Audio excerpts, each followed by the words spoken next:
Hey everybody, this is the Advanced Algebra Trig Pre-Calc Chapter 2, Quiz Number 1, Review. All right, so I'm going to try to talk a little slower than I normally do because I realize I talk a little too fast. But here are a couple problems. You have 4 different kinds of problems that will be on your next assessment, and here is the first one. Again, remember, you can always press pause if I'm going too fast. Find the vertex and axis of symmetry for y equals 7x squared minus 28x plus 8 algebraically, then sketch the graph. All right, so we're going to complete the square on this one. So I'm going to take that 7x squared minus 28x. I'm going to keep that there, and then I'm going to put a plus 8 there. Because the first thing I want to do is complete my square, and I'll make sure that my answer is correct. So remember, we want to get this into graphing form, which is y equals a times the quantity x minus h squared plus k. All right?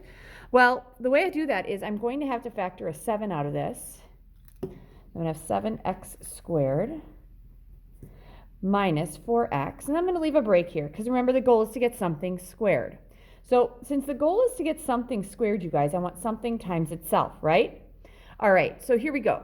If I have an x squared here, that'd be an x and an x. I need the outside and inside combination to give me a negative 4x, and I need those numbers to be the same. The way that they're going to be is a minus 2 and a minus 2. All right? So let's see here. Outside negative 2, inside negative 2, that combines to give me 4. But remember, I have to take this negative 2 and that negative 2 and multiply together to get 4. And that's what I'm going to have to complete my square, because this is now that, right? All right. Did I actually, and I'll actually drop this plus 8 down just so I can stay consistent. Did I actually add 4? No, I actually added 28, 7 times 4. So if I add 28, I have to subtract 28. When I subtract 28, then this becomes negative 20. And this is x minus 2 squared. And then we have a 7. All right? So that looks like that's my answer. That is my graphing form. So what I'm going to do is I'm going to check that. All right? So in my y equals, I'm going to put the original function, which was 7x squared minus 28x plus 8. And then in the second one, I'm going to put my graphing form, which is 7 times the quantity x minus 2 squared minus 20. And a quick check would be, are the tables the same? Sure, yeah, it is. So I'm feeling good about that. So find the vertex and axis of symmetry. Okay, so if I'm doing the vertex, first off, I'm trying to make sure these graphs look better because they're not doing great in class, you guys. One thing I want to make sure is that my y-intercept is at 8, because when x is 0, we're actually at 8. So it's going to have to cross somewhere up here, let's say, somewhere above 0. Like I said, my graphs have not been perfect. All right, so if I'm looking at this, here's what's going to happen. My vertex is, we're going to start here. We're going to move to the right 2, down 20. So this might be it, right? So let's say this is my vertex at 2, negative 20. And then I'm going to graph it. My graph should have a stretch because of a 7. So if it usually does this, it's going to do something like that. A little skinnier, right? So I feel good about that. That's probably one of my better sketches, you guys. All right, this is my vertex, which honestly, I can check that and make sure it happens. Going to my window, I'd have to go down at least to 20. So let's go negative 30, and I should be able to see what I got. Yeah, I'm feeling pretty good about that. That looks pretty darn good. All right, and then the axis of symmetry, that line of symmetry right here, that's at x equals 2. So find the inverse algebraically and sketch the graph. I totally just did that. All right, so first question, done. Next one. All right, number 2, draw a sketch of each function. This is where it's kind of tricky. Include end behavior, y-intercept, and anything else asked. So for this one, okay, I'm going to be honest with you. For these aren't going to be perfect. I just want to sketch. I want to know how many zeros I can have, and because I could have 3, right? Because it could actually be 3 of them. And so I need my end behavior. All right, so it could pass through 3 times, not necessarily sure how, but that's not that important. I do want the end behavior and the y-intercept. My y-intercept should be at negative 8. And the reason for that is because if I put 0 in for x, my y is going to be negative 8. So let's say that's negative 8. Now, end behavior, we're going to look at the first term. All right, since it's a cubic function, it's raised to the 3rd degree, which is odd. You're going to go in opposite directions. Usually we rise to the right and fall to the left. Since it's negative, it's going to fall to the right and rise to the left. If you forget that, remember we're just saying, okay, positive x's cubed are positive, but when I multiply by a negative, it makes it negative. So it's going to fall to the right, and it's going to rise up here. So what I could have, I'm not sure how this little humpy thing is going to look, but it does have to pass through here.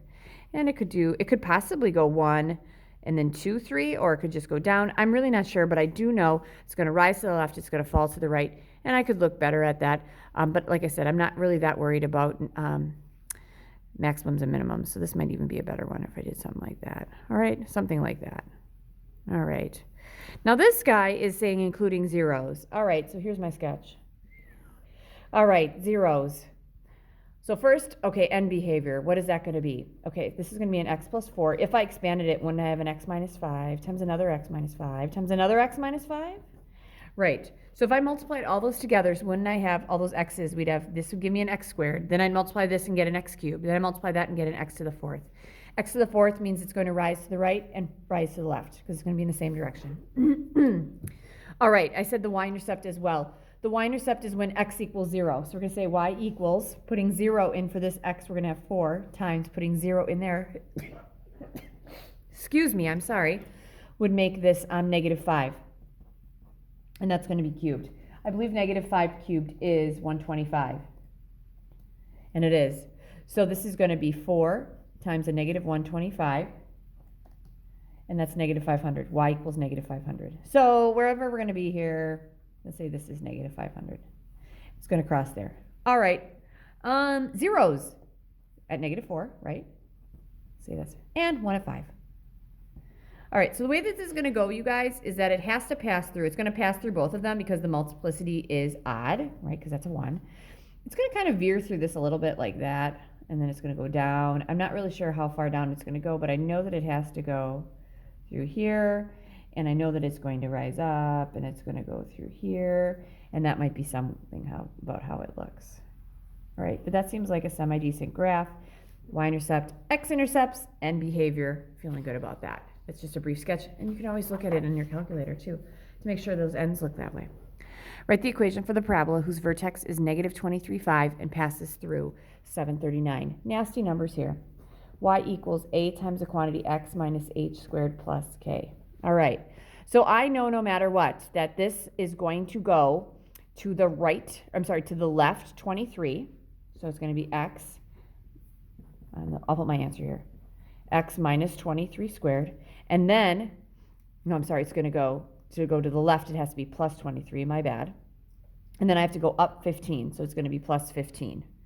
All right, I do not know the a value. That's what I need to find. So again, if the vertex is at negative 23, 15, say we have something like this, we move to the left 23, up 15, I'm feeling okay about that. We have to find our a.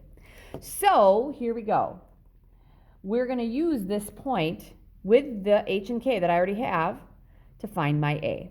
All right, so y equals, this is my point here, you guys. So I'm going to have 39 equals. A, I do not know. I have to figure out my stretch times x, because it goes x, y, 7. Then we have plus 23 squared plus 15.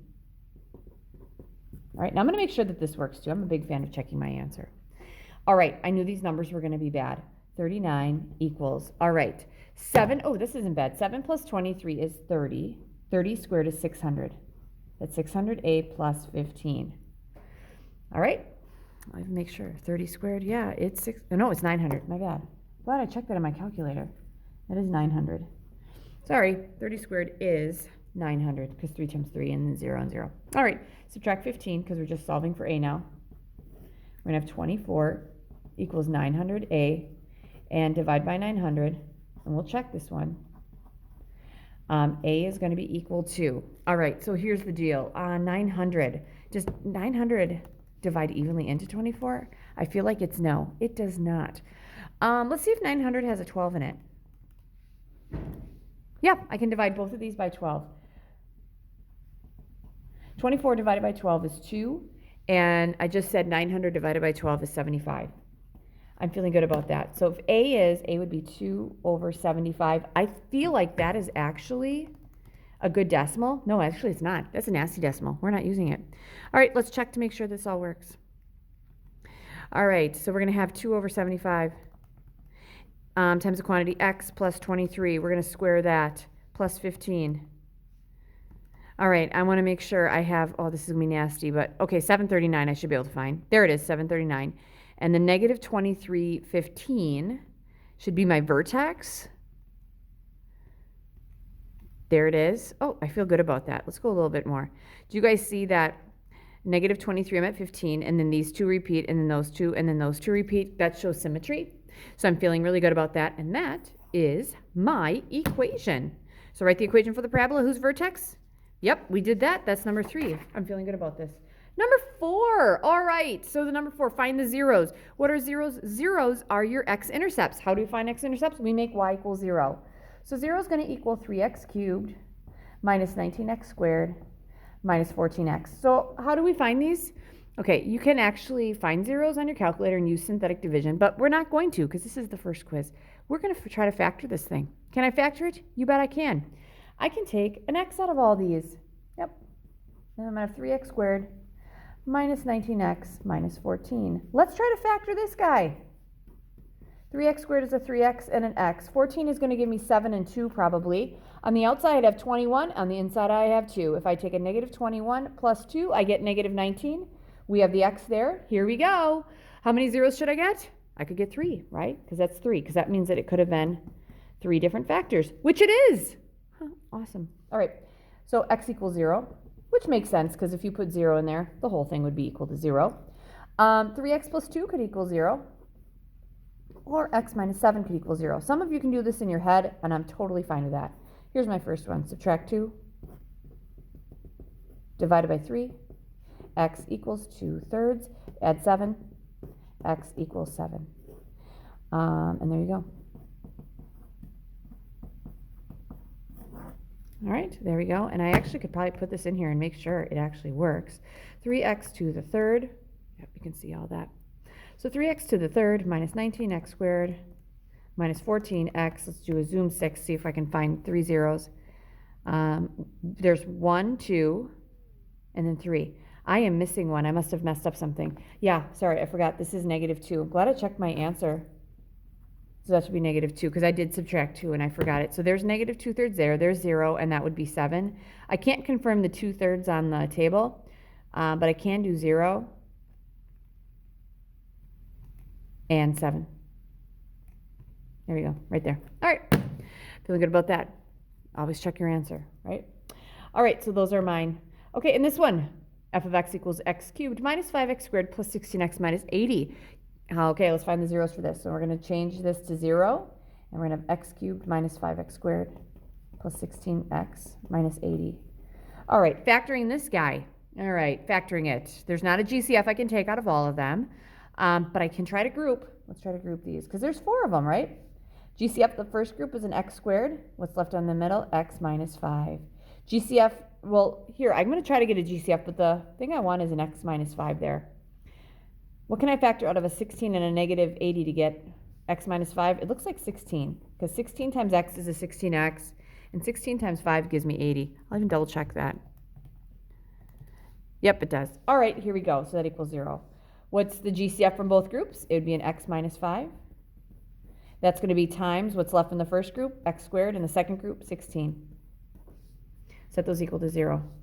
Can I factor x squared plus 16? No, I can't. I cannot factor that. So the factored form of this would just be an x minus 5 times an x squared minus 16. I'm going to make x minus 5 equal to 0 because I'm going to solve this thing. And I'm going to make x squared plus 16 equal to 0. Well, here this one's easy. X equals 5. So that's my first one, and I should have 3. In this one, let's subtract 16. And x squared equals negative 16, and take the square root. Remember, when I take the square root, I get 2 answers, which I need because I need 2 and 3. Square root of a negative 16, this is out as an I. Square root of 16 is 4, plus or minus. So I got 4i, negative 4i. All right, so there you go. 15 minutes, almost 15 minutes of fun getting ready for that first quiz. Good luck.